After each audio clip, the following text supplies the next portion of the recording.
এক ছিল ঘন সবুজ জঙ্গল। সেই জঙ্গলে নানা রকম প্রাণী মিলেমিশে বাস করত। সেখানে একটি ছোট খরগোশ ছিল। তার নাম ছিল টুনটুন।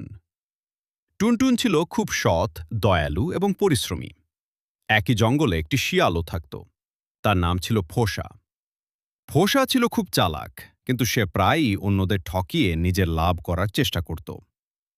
একদিন জঙ্গলের প্রাণীরা সিদ্ধান্ত নিল যে তারা একটি বড় ফলের বাগান তৈরি করবে। সবাই মিলে গাছ লাগাবে, পানি দেবে এবং ফল পাকলে সবাই সমান ভাগে খাবে।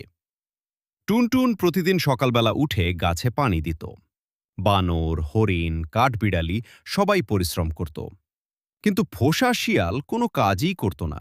সে শুধু ছায়ায় বসে থাকত আর ভাবত, এত কষ্ট করার কি দরকার, ফল পাকলেই আমি খেয়ে নেব। কয়েক মাস পরে বাগানে অনেক সুন্দর ফল ধরল।